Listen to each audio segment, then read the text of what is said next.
This episode is presented to you by NFL Sunday Ticket, now on YouTube and YouTube TV. With NFL Sunday Ticket on YouTube and YouTube TV, you can watch your favorite teams' out-of-market Sunday games, plus watch up to 4 games at once with Multiview. Don't miss the race to the playoffs. NFL Sunday Ticket is now just $39 when bundled with YouTube TV, where you get even more football. Visit youtube.com/Spotify offer to sign up now. Lowest price on YouTube TV with base plan. Rest of 2023 season. Terms and embargoes apply. No cancellations. This episode is brought to you by Google Pixel, the official fan phone of the NBA and WNBA. The new Pixel 8 and Pixel 8 Pro are built different. How? Take the Audio Magic Eraser tool that helps block out distracting crowd noise so your play-by-play commentary sounds crystal clear. The only phone engineered by Google brings out the audio you care about so your videos sound as crisp as they look. Learn more at googlestore.com/pixelnba. Audio Magic Eraser requires Google Photos app. May not work on all audio elements. This episode is brought to you by Columbia Sportswear. It's snowing again, and that wind chill is killer. But you're not worried about that because you shop the Omni Heat Infinity Collection. It's warmth perfected with tiny gold dots that reflect your body heat inside and protect you from the cold outside. No snow or chilly temps can stop you now. Go out anyway. Shop the Omni Heat Infinity Collection now at Columbia.com/infinity. The holidays are a time to feel and create joy. And what could be more joyous than the look on her face as she unwraps a stunning new jewelry piece from Blue Nile? How about getting 50% off your purchase? Blue Nile offers premium quality, priced below traditional retail. Their online experts are available 24/7 to answer any questions and make sure you've picked the perfect gift. For a limited time, you can get 50% off at BlueNile.com. That's 50% off at BlueNile.com. All right, Cody and Thad are here for the Shades of Blue soccer show at our Tuesday training that look at us, Thad, 3 weeks in a row we've done this. We're on it. That's a streak. That is a streak. So, yes, we are joined by Andreu Fontas. Thank you for hanging out with us, man. Thank you for having me.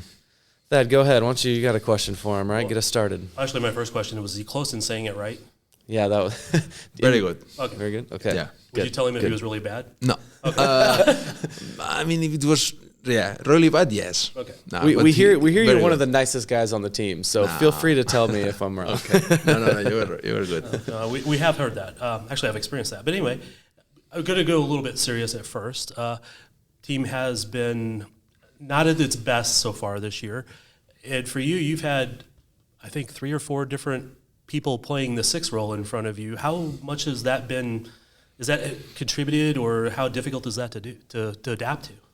No, I mean, it's difficult to tell exactly what is happening to us. It's obvious that we didn't get the results that we wanted. Changing formations or changing players, it's a thing that happens a lot.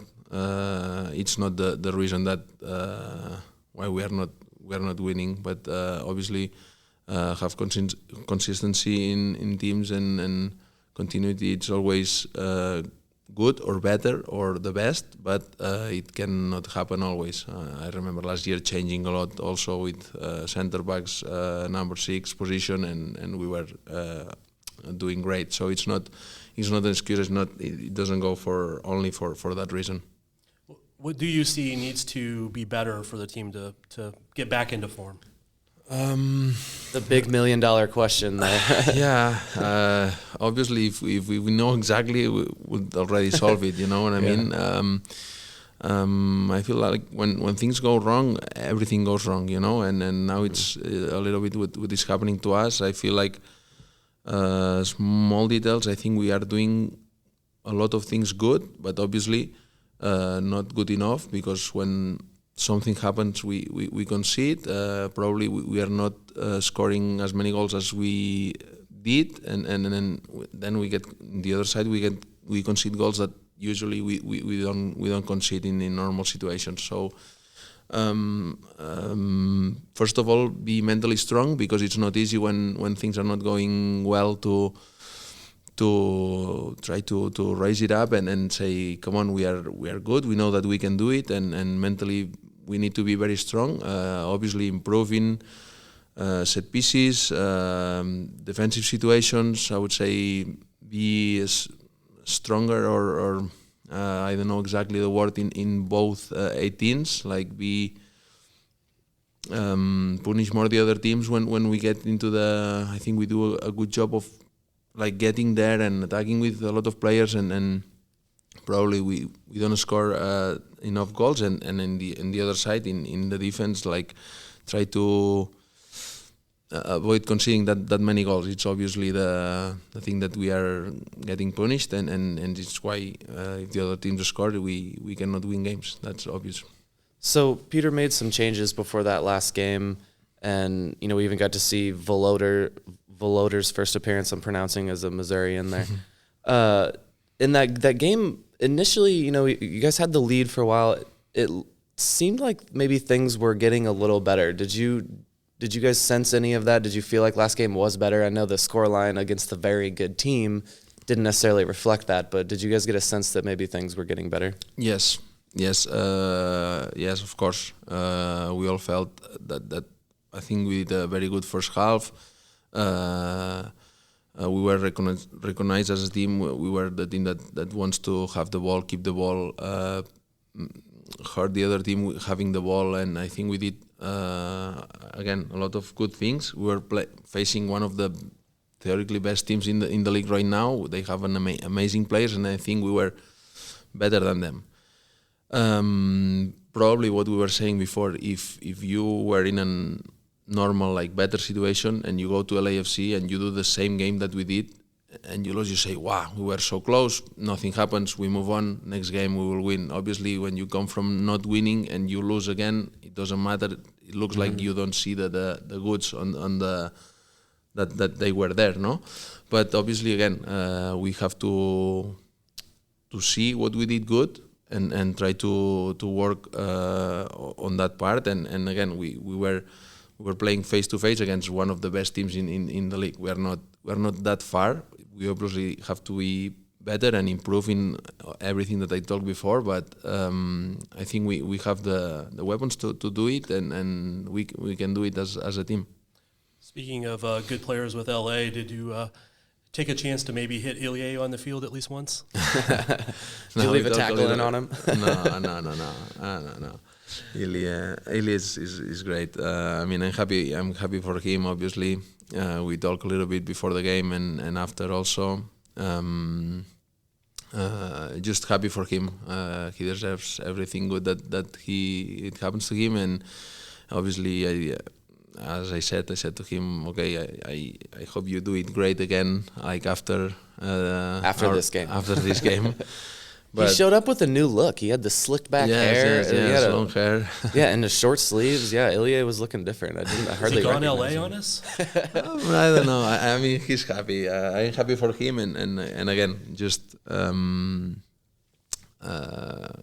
that's how it works, no? In the world that we are in, when they were teammates, we played together for a long time, and then suddenly we're facing him, and it was weird, to be honest. It was weird. We had a lot of moments last year, very good moments together, and he was saying, well, it will be strange to play against you and against Sporting, meaning like he's been here a long time, but no, just happy for him. It does seem like Ilie and you are always such nice guys about everything, so complimentary and polite and everything. Is that a trait of everybody from your area of the world? Your teammates have said that. We're not just being nice and flattering you. Your teammates tell us that Fonty is like one of the nicest, friendliest, always smiling. I don't know. Probably we're raised in the same academy.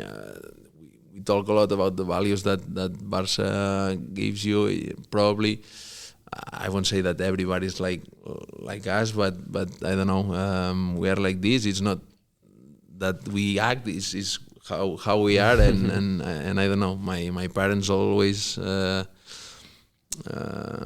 valued a lot like being nice and being good, and I love being good with people, and I'm not that kind of guy that wants to like fight or I try to take the life like in a good way, and I think everything is better. You mentioned Barcelona B, where you guys came from. I'm curious if you follow. Are you still a fan of Barcelona? Do you follow the team at all? Yes. Still? Yeah. Yes, I'm. What do you think about? I've always been a big Messi fan, and so Barcelona obviously had some dark days there for a while, and I actually haven't even. Are they coming out of this? Or like the team hasn't necessarily been. They've had some good moments lately. Yes. I would say obviously we all knew that after Messi would be tough. No, we were used to greatness. Well, and then the circumstances of him leaving, like all of that was all. That was the saddest part for me. Yeah, we all knew that one day we'll see a Barca without him, but the way he had to leave, it was just sad, no? And then the bad moments that we had now with Xavi, I think it's a different version. A lot of young players again. I'm happy. I think with all this time struggling for them, I realized that I'm a huge fan again, because when I was young, I was a huge fan of Barcelona. Then you play there and you see things inside and maybe change a little bit. You have to leave and probably it was a time after that I wasn't that like huge fan, but now that they are strong a little bit, I'm saying, wow, I'm huge. I'm suffering also at seeing them not doing great. Yeah, players can be fans too. Yes, for sure. So we like to talk often about the Spanish players here and the Catalan influence that we've had, and so we want to open up the Catalan Cafe. So we need you to tell us what kind of food should be served at the Catalan Cafe. We're working with Patrick. We're gonna try to get this open in the stadium. Okay. So what's on the menu? Okay. What's a good Catalan dish that we all need to know about? Do you cook? Can you be a cook at the Catalan Cafe for us? I could cook something. Yeah, I could cook something. Yeah? I do a pretty good Spanish omelette. Oh, okay. I do a pretty good Spanish omelette. Uri can tell you if you have him one day here. Okay, that's good to know. Actually, I saw Yuri on a cooking show that he did when he was in Orlando. Oh, really? Yeah, with a couple of the women players there. Yeah. And Uri, I think he cooks well too. Yeah. I think. Yeah. So good to know. We can help a little bit in that Catalan Cafe. I don't know. Catalan is very typical. We have this bread with tomato. That is just bread. We have a very good bread there. Like a toasted bread? Yes. Okay. Yes. Yeah. I miss the good bread. I think here it's not easy to find good bread. Where I'm interested where you do find to go eat out in Kansas City. I like a lot of places. So the food is acceptable here as someone from Spain. Different, but yes, you can find really good places. Okay. That's all we like to hear. Yes. Kansas, we like to hear people talk good about our city, so I'm setting you Of up there. course, it's an amazing city. I tell everybody. So it's not this. Obviously, I came from Barcelona. I went to Vigo. I was like super close to the sea all my career. I played in Mallorca on loan too. So always I had the freshest fish possible. And now you're about as far away from it as you can get. Exactly. Unless it comes from a river. Well, exactly, but it's not the same. No. It's not the same. River sushi doesn't quite do Exactly, exactly. So that's probably the thing that I miss the most, like sushi and fish. But if you go for like a lot of other things, you can find almost everything here too. So if we do open the Catalan Cafe, what would be the dish that should have your name on it? So difficult. If you can, It's lunchtime and I'm getting hungry now. I used to love sushi, to be honest, when I was there. But here I know it's very difficult. So we have planes, so you can fly it in. It's not quite as fresh. Yeah.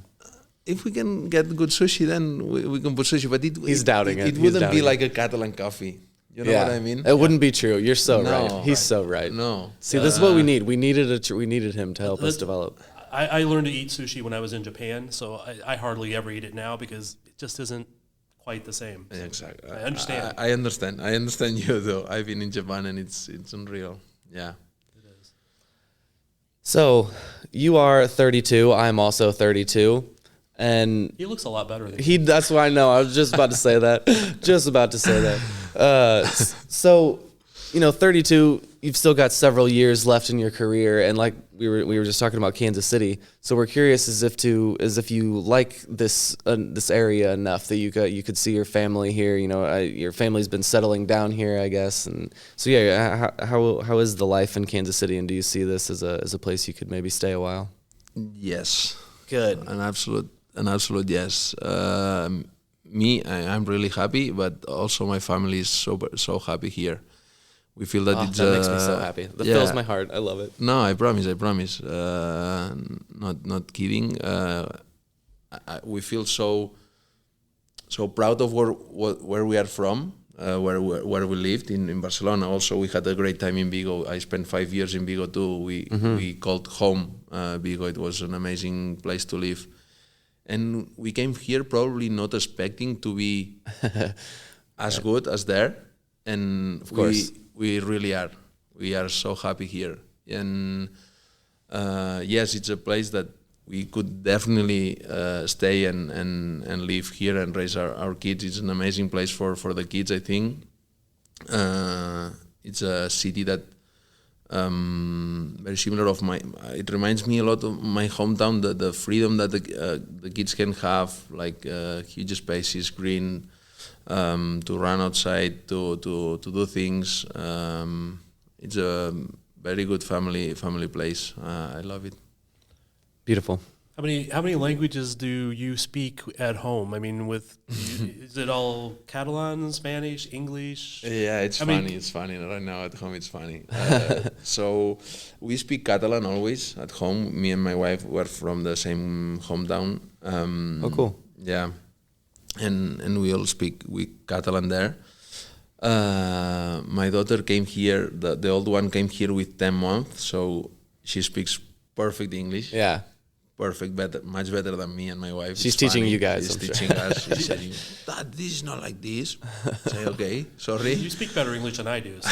No, come on, no.